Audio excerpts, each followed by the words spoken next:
সুপ্রিয় শিক্ষার্থীবৃন্দ, কেমন আছো সবাই? আশা করছি তোমরা যে যেখানে আছো ভালো আছো। এই প্রত্যাশায় ম্যাথস ফিজিক্স ল্যাবের পদার্থবিজ্ঞান ক্লাসে সকলকে স্বাগত জানাচ্ছি।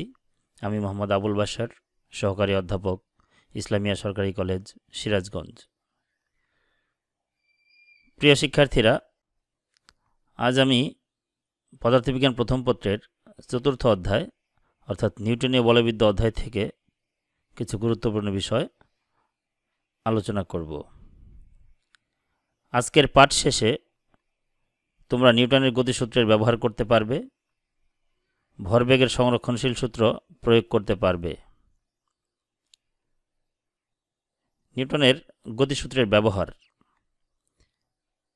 আমরা যদি একটু লক্ষ্য করি, আমরা আমাদের দৈনন্দিন জীবনে আমাদের চারপাশে বিভিন্ন ক্ষেত্রে নিউটনের গতিসূত্রসমূহ সচরাচর ব্যবহার করছি।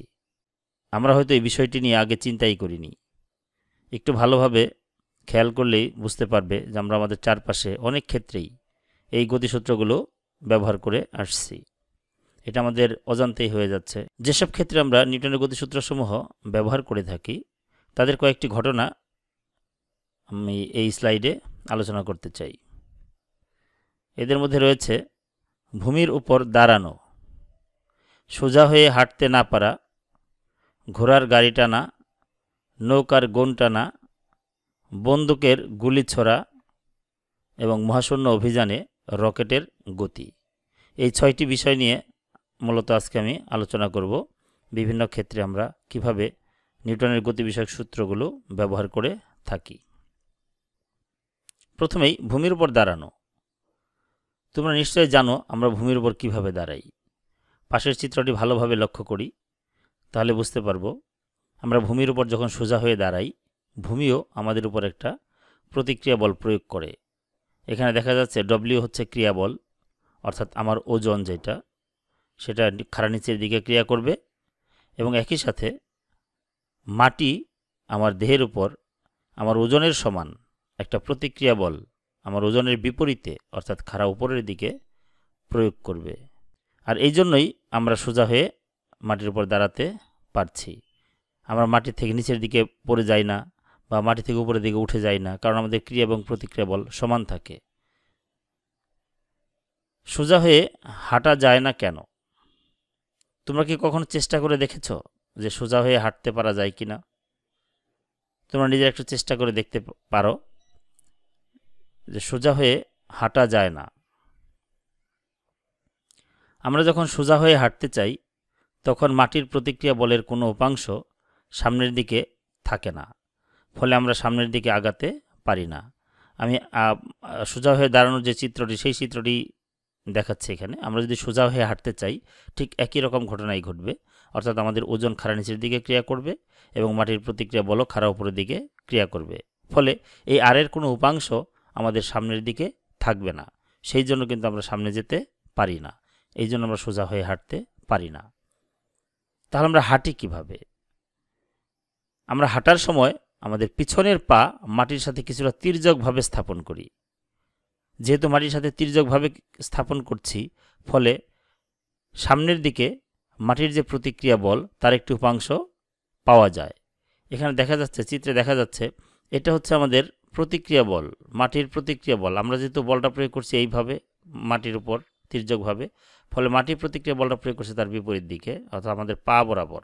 এই প্রতিক্রিয়া বলের একটি উপাংশ খাড়া উপরের দিকে দেখতে পাচ্ছি আমরা, আরেকটি উপাংশ হচ্ছে সামনের দিকে দেখতে পাচ্ছি। উপরের দিকে যে উপাংশটি রয়েছে এটি আমাদের ওজনকে প্রশমিত করে, আর সামনের দিকে যে উপাংশ এটি আমাদেরকে সামনের দিকে এগিয়ে নিতে সাহায্য করে। আমরা আসলে এভাবেই কিন্তু হাঁটি, অর্থাৎ আমাদের হাঁটতে হলে আমাকে সামনের দিকে একটু ঝুঁকতে হবে, আর ঝুঁকতে গেলেই আমি পাটা পিছনে তির্যকভাবে ফেলতে পারবো। ঘোড়ার গাড়ি টানা। ঘোড়ার গাড়ি টানা অনেকটা হাঁটার মতোই।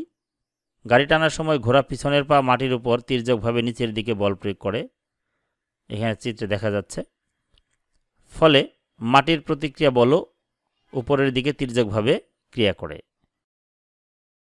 এই প্রতিক্রিয়া বলের উলম্ব উপাংশ খাড়া উপরের দিকে, যেটা সবুজ রঙের, যেটা ঘোড়ার ওজনকে প্রশমিত করবে, এবং সামনের দিকে যে উপাংশটি রয়েছে লাল রঙের উপাংশটি, এটি ঘোড়াকে সামনের দিকে চালিত করতে সাহায্য করে। এখন এই অনুভূমিক উপাংশের মান যখন রাস্তা এবং গাড়ির চাকার মধ্যবর্তী ঘর্ষণ বলের চেয়ে বেশি হবে, তখনই গাড়িটি সামনের দিকে অগ্রসর হবে। আর যদি ঘর্ষণ বলের চেয়ে কম হয় তাহলে কিন্তু অগ্রসর হতে পারবে না। নৌকার গুণ টানা। আমরা গুণ টানা নৌকা অবশ্য অনেকেই হয়তো চিনি না, তবু আমি একটু একটা আঁকার চেষ্টা করেছি। চিত্রে দেখা যাচ্ছে একজন ব্যক্তি নৌকাটিকে এফ বলে নদীর দৈর্ঘ্যের সাথে থিটা কোণে একটি রশির সাহায্যে টেনে নিয়ে যাচ্ছে। এখানে প্রযুক্ত বল গুণ বরাবর, এটা হচ্ছে গুণ, এটা একটা নৌকার মাস্তুল। এই মাস্তুলের উপরের প্রান্তে গুণটা আটকানো থাকে এবং অপর প্রান্ত ধরে একজন লোক এটাকে টেনে নিয়ে যাচ্ছে নদীর পার বরাবর। এখন বলটা যেহেতু প্রয়োগ করছে গুণ বরাবর এবং গুণটা নদীর পাড়ের সাথে থিটা কোণে অবস্থিত, ফলে বল প্রযুক্ত হচ্ছে নদীর পাড়ের সাথে থিটা কোণে। আমরা যদি এই বলের দুটি উপাংশ নির্ণয় করি তাহলে দেখা যাবে এর অনুভূমিক উপাংশ এফ কস থিটা, যেটা নদীর দৈর্ঘ্য বরাবর ক্রিয়াশীল, এবং উল্লম্ব উপাংশ এফ সাইন থিটা, যেটা নদীর প্রস্থ বরাবর ক্রিয়া করে। অর্থাৎ অনুভূমিক উপাংশ নৌকাটিকে সামনের দিকে নিয়ে যায় এবং উল্লম্ব উপাংশ নৌকাটিকে পাড়ের দিকে নিতে চায়।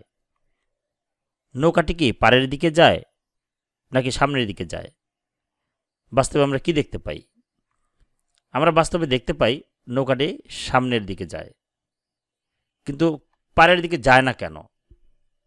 যেহেতু বলের দুটি উপাংশই রয়েছে, অনুভূমিক উপাংশ এবং উল্লম্ব উপাংশ, কিন্তু পাড়ের দিকে নৌকাটা যায় না, নৌকাটা কিন্তু সোজা সামনের দিকে চলে যায়। এর একটি কারণ রয়েছে, আর এই কারণটি হচ্ছে নৌকার পিছনের দিকে এক ব্যক্তি একটা হাল ধরে বসে থাকেন। তিনি হালটি এমনভাবে ধরেন যাতে উল্লম্ব উপাংশের বিপরীত দিকে এর সমান মানের একটি বল উৎপন্ন হয়। আর এই বলের কারণে এফ সাইন থিটা, যে বলটি নদীর পাড়ের দিকে হয়েছে, এই বলটির বিপরীতে যেহেতু সমপরিমাণ বল উৎপন্ন হয়, ফলে এই দুই বল পরস্পরকে নিষ্ক্রিয় করে।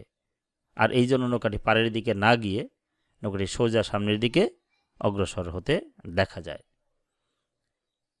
বন্দুকের গুলি ছোড়া। আমরা অনেকেই হয়তো শখের বসে মেলায় গিয়ে বেলুন ফাটানোর সময় বন্দুক দিয়ে গুলি ছুঁড়ে থাকি। তোমরা যদি কখনো গুলি ছুঁড়ে থাকো তাহলে হয়তো খেয়াল করবে বন্দুক দিয়ে গুলি ছোড়ার সময় বন্দুক পিছনের দিকে একটা ধাক্কা মারে। কেন এটা হয় আমরা একটু লক্ষ্য করি। বন্দুক থেকে গুলি ছোড়ার পর গুলি সামনের দিকে অগ্রসর হয়ে যাওয়ার সময় বন্দুকটিও পিছনের দিকে একটি ধাক্কা বল প্রয়োগ করে। এর কারণ ভরবেগের সংরক্ষণশীল সূত্র। গুলি ছোড়ার পূর্বে বন্দুক ও গুলি উভয়ের ভরবেগ ছিল 0, ফলে ভরবেগের সংরক্ষণশীল সূত্র অনুসারে গুলি ছোড়ার পরও ব্যবস্থাটির মোট ভরবেগ 0ই হতে হবে। আমরা যদি মনে করি বন্দুকের ভর m, বন্দুকের পশ্চাৎবেগ v, গুলির ভর m, গুলির বেগ v, তাহলে ভরবেগের সংরক্ষণশীল সূত্র অনুসারে লিখতে পারি mv plus mv equal to 0। Capital M capital v অর্থাৎ ক্যাপিটাল mv এটা হচ্ছে বন্দুকের ভরবেগ, আর স্মল mv এটা হচ্ছে গুলির ভরবেগ। অর্থাৎ উভয়ের মোট ভরবেগ 0 হবে, কারণ গুলি করার পূর্বে তাদের মোট ভরবেগ 0 ছিল। এখন আমরা স্মল mvটাকে ডান দিকে যদি নিয়ে যাই তাহলে মাইনাস হবে অবশ্যই, অর্থাৎ v ইজ ইকুয়াল টু হচ্ছে মাইনাস mv বাই m। ডান দিকে যে রাশি তিনটি রয়েছে স্মল m, স্মল v এবং ক্যাপিটাল M, এটা তিনটি যদি ধনাত্মক হয় তাহলে দেখা যাচ্ছে ক্যাপিটাল V অর্থাৎ বন্দুকের বেগ এটা কিন্তু ঋণাত্মক হচ্ছে। অর্থাৎ গুলির বেগ যদি ধনাত্মক হয় তাহলে বন্দুকের বেগ ঋণাত্মক হবে। এই কথার অর্থ গুলি যেদিকে যাবে বন্দুক তার বিপরীত দিকে যাবে। এবং এখান থেকে আরেকটা জিনিস স্পষ্ট হচ্ছে, বন্দুকের বেগ এটা নির্ভর করছে বন্দুকের ভরের ব্যস্তানুপাতিক হারে।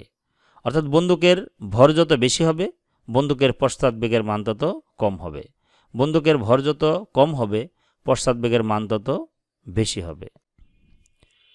মহাশূন্য অভিযানে রকেটের গতি। মহাশূন্য অভিযানে যে যন্ত্রটির ভূমিকা সর্বাগ্রে তার নাম হলো রকেট। রকেট মহাশূন্যে ছুটে বেড়ায় নিউটনের তৃতীয় সূত্র অনুসারে। রকেটের অভ্যন্তরে জ্বালানির দহন ঘটে তা গ্যাসে পরিণত হয়। এই গ্যাস প্রচণ্ড বেগে রকেট থেকে বেরিয়ে যায় এবং বেরিয়ে যাবার সময় রকেটের উপর ধাক্কা বল প্রয়োগ করে। এই বলের কারণে রকেট খাড়া উপরের দিকে উঠে যায়। হিসেব করে দেখা গেছে ধাক্কা বলের মান F = ∂m/∂t × v, যেখানে ∂m নির্গত জ্বালানির ভর, ∂t সময় ব্যবধান এবং v জ্বালানির নির্গমন বেগ। উক্ত সময়ে রকেটের ত্বরণ যদি a হয় তাহলে আমরা লিখতে পারি a = 1/m ∂m/∂t × v, যেখানে m জ্বালানি সহ রকেটের ভর। এই সমীকরণগুলো যে আমরা দেখলাম মহাশূন্য অভিযানে রকেটের গতি সম্পর্কিত যে a এবং f এর সমীকরণ, এখানে ∂m এবং ∂t এটা একটু খেয়াল রাখতে হবে। ∂m/∂t এই জিনিসটাকে কিন্তু বোঝায় জ্বালানি নির্গমনের হার।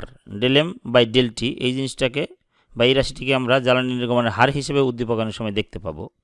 যখন উদ্দীপকে এরকম থাকবে যে কোনো একটি রকেটের জ্বালানি নির্গমনের হার যে 25 kg/s, তার মানে বুঝতে হবে ∂m/∂t এর মান হচ্ছে এত। আবার কখন কখন এরকম বলবে যে এত সময় এত জ্বালানি নির্গত হচ্ছে, তাহলে ∂m/∂tর মানটা আলাদা করে দেওয়া থাকবে। এটা উদ্দীপক অনুসারে বুঝে তোমাকে অনুধাবন করে উত্তরগুলো দিতে হবে। তো আমাকে সময় দেওয়ার জন্য সকলকে অনেক অনেক ধন্যবাদ।